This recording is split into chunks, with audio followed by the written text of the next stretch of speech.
Persons wishing to speak on items not on the agenda should complete a speaker's card and present it to the recording secretary. Public comment will be limited to 3 minutes. No action can be taken by the commission at this time. Any item requiring commission action may be scheduled on a future commission agenda. In addition to this public comment period, public comment limited to 3 minutes per speaker will also be allowed on each agenda action item, but not on reports or informational items. Should probably strike that last clause in this particular thing, but anyway. Public comment. Dr. Moldy. Oh, come on, really? Mr. Chairman, Commissioners, Don Moldy, Reno.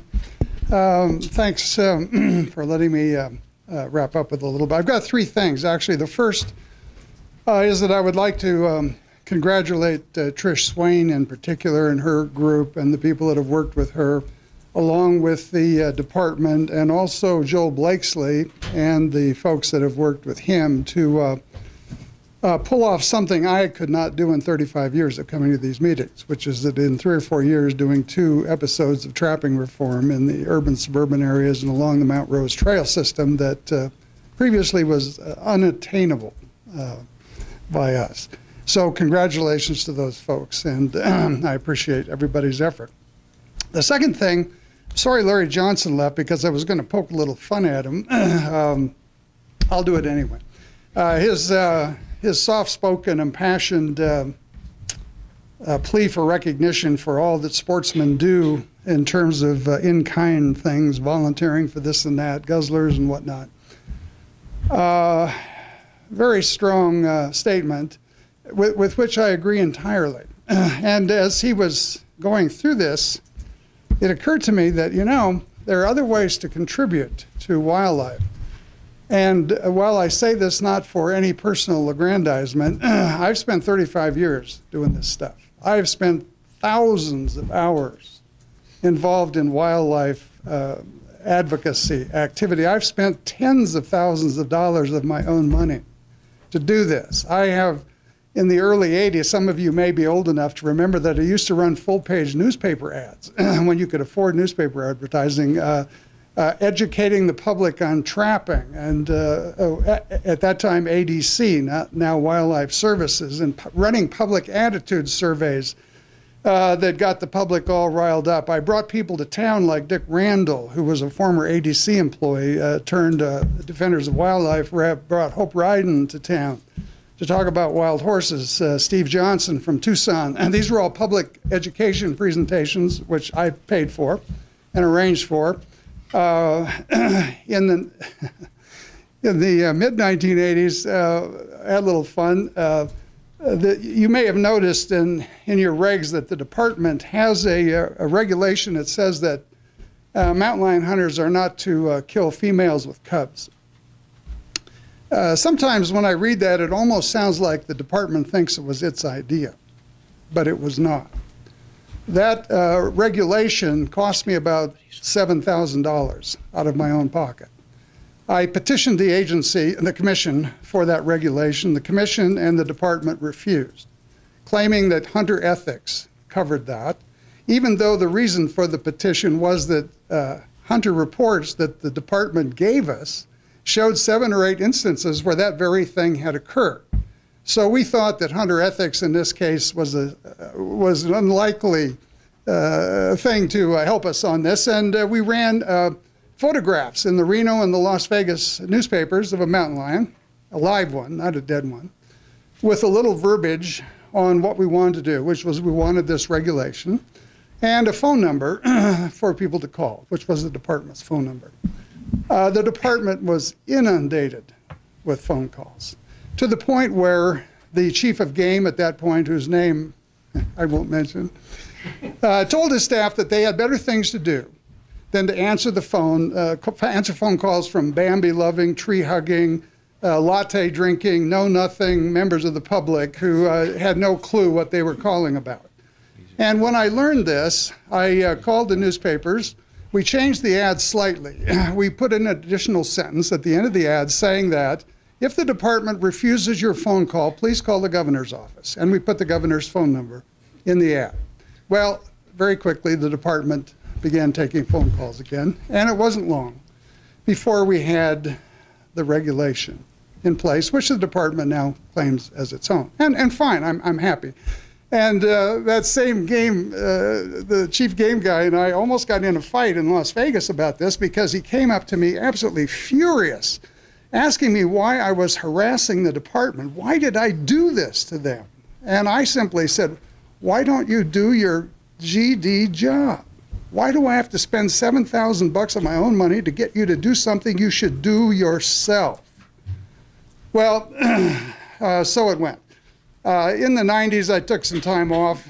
Last 10 years, I've been active again since the predator control craze has come upon us. But I say all of this because from my point of view, what I do counts as much for wildlife preservation, advocacy, public education, so on, as anything a sportsman does. And I essentially get no credit for it. Not that I want any, because I enjoy coming and harassing you, and that's credit enough as far as I'm concerned. But I simply mentioned that there are other ways to measure these things, and I think that if you want people to come to these meetings, as some of you have indicated, some of the bear people, some of the trapping people, once in a while they have to get something for their efforts, even if it's nothing more than a comment of recognition. And fortunately, I'm immune from that. I don't care about it. But other people do, and I've seen many people come to these meetings, stay a while, and then leave because all they get is a bash over the head or some crazy comment that they don't know what they're talking about. So at any rate, I just leave you with that bit of advice. And the third thing, oops, by the way, that's a Rick Perry joke. Have you all forgotten that? Ah, God, you are so behind the times. Anyway, I may have to adjust my comments a little bit to the Sunset subcommittee meeting on Tuesday. I've already sent some in prior to this meeting. I'm reluctant to elevate this meeting and how it's gone to the category of a seismic event or something of grandeur, grand nature, because I don't want to scare the sportsmen. But I will make some addendum to my comments at the Tuesday meeting and see where it goes from there. So thank you very much. It's been a pleasant weekend. Okay. Thank you, Dr. Mullane. You know before dark, the way you was going, it was great. We welcome your input always, and we do recognize your place in the process here and keeping us apprised of the issues. It doesn't go unrecognized in my mind. So thank you. And ironically, it was just within the last couple of years that you donated $5,000 to trapping issues, if I remember correctly, just straight up with a challenge. I don't know if it's been met or not. But well, I gave him $1,000. I was going to give more if the bobcat trapping management was going to be remodeled, but it never was. But over the years, I forgot to mention, I've given the department probably $4,000 in the last 35 years. Yeah. Gerald went. Nope. Gina?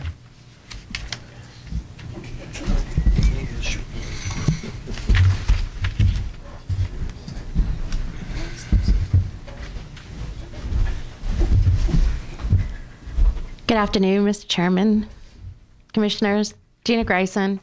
I do want to thank the members of the Bear Committee and the Trapping Committee. Commissioner McNitch, you did a good job.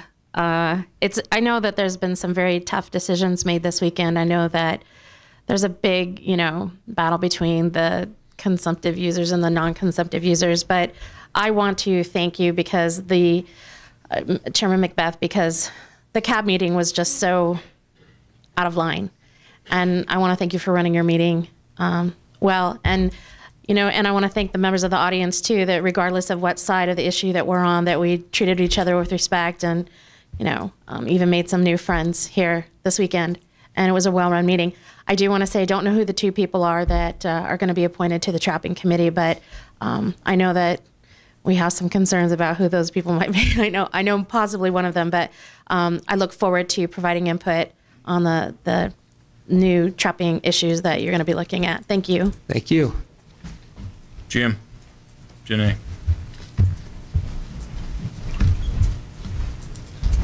Jim Janae, I'm speaking for myself and the CAB both. I would like to thank the Commission, NBU, and all the other sportsmen's groups for doing me a favor. I'm a country boy. I do not like to come to Reno. But they got busy and planted a bunch of sheep, and in the last week I have discovered at Derby Dam that if I go by there, I can see sheep. I saw 2 this morning as I was coming in. I think it's a real good project. I am real happy to see the commission and the sportsman's group getting back into doing a little bit more for wildlife than has been done here for a while. I think we need to keep it up. I would like to also thank the commission for their job this weekend. Didn't go the way we all wanted, but I think everybody put a lot of thought into it. I think it's helped. And one thing I would like to ask all the cabs, I have already had a couple calls from sportsmen. I know we're all going to get it. I would like us all to leave here supporting the commission on their decision. Even though it wasn't what we wanted, let's not blow everything apart.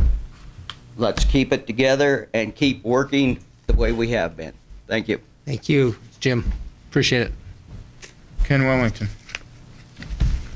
Paul Dixon. Tom Smith. Well, we're getting right through them now. Carolyn Stark.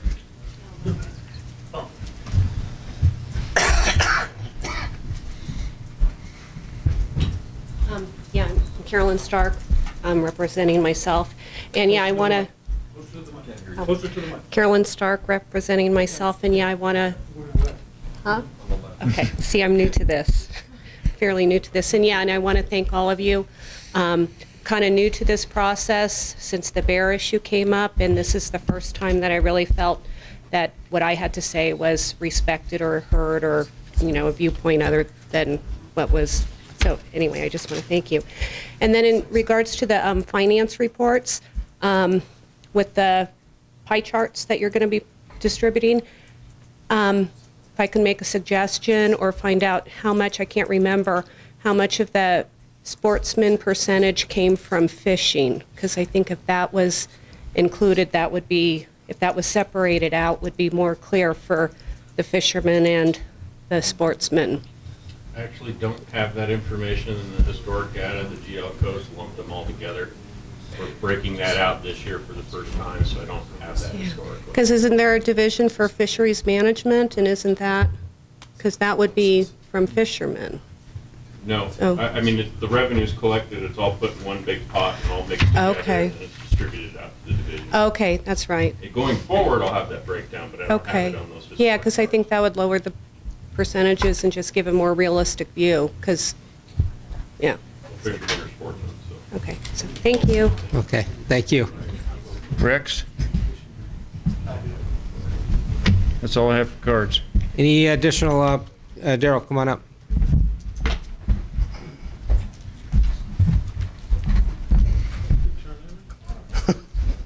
Darrell Harwell, Treasurer for Nevada Waterfowl.